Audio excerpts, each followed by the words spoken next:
Assalamualaikum warahmatullahi wabarakatuh. Hello, let me introduce myself. My name is Nabila Putri Tasi Anggarawati. You can call me Tasi, and I am college student in third semester English Education Department of Muhammadiyah Yogyakarta University. Now, I want to share my experience about ceramah yang saya dengarkan di Masjid Kasihan, Bantul, Yogyakarta oleh pemateri Ustadz Azam Hambali tentang topik menjadi pemuda yang ideal pada tanggal 27 November 2022. Jadi, apa sih? Bagaimana kita menjadi pemuda yang ideal dan apa saja? Mari kita simak selanjutnya. Nah, bagaimana sih untuk menjadi pemuda yang ideal?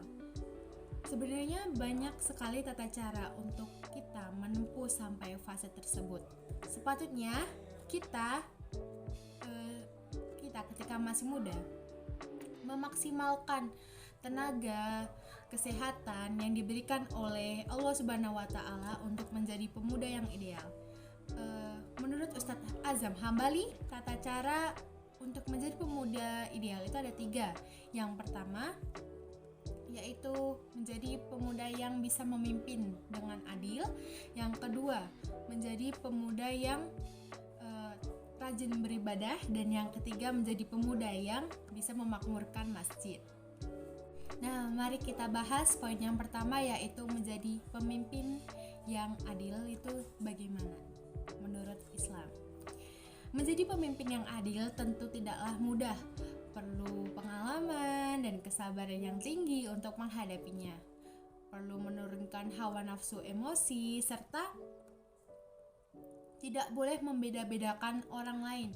Kita sebagai orang muslim itu tidak diperbolehkan untuk membeda-bedakan orang atau anak-anak kita, karena belum tentu orang atau anak yang kita unggulkan akan menuntun kita, membantu kita untuk masuk ke surganya Allah. Gitu, teman-teman. Nah, lanjut kita akan bahas poin yang kedua. Oke, mari kita bahas poin yang kedua, menjadi pemuda yang rajin beribadah. Sebenarnya untuk menjadi pemuda yang rajin beribadah itu banyak sekali caranya.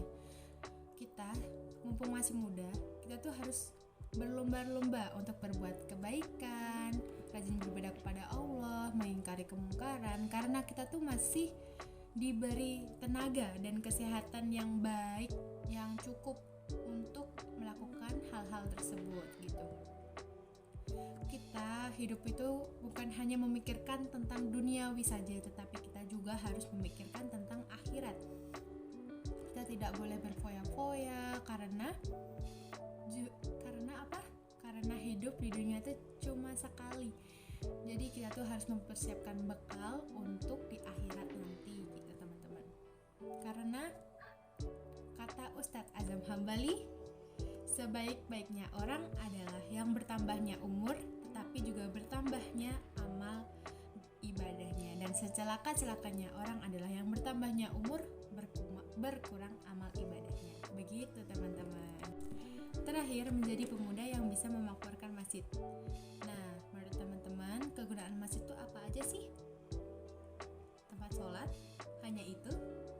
Sebenarnya, masjid itu bukan hanya tempat untuk sholat, bukan tempat untuk beribadah saja, tetapi masjid itu juga bisa dijadikan untuk tempat untuk berdiskusi, tempat untuk mendengarkan pengajian, terus tempat untuk menyelenggarakan acara untuk silaturahmi antar warga dan yang lain sebagainya.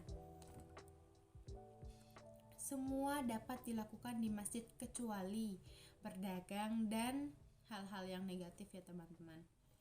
Ketika masjid itu makmur, maka kesejahteraan umat, kesejahteraan masyarakat yang ada di sekitar masjid akan terlihat rukun dan tentram. Begitu, teman-teman. Cukup sekian dari saya. Apabila ada salah kata mohon dimaafkan. Jumpa lagi di lain kesempatan. Wassalamualaikum warahmatullahi wabarakatuh.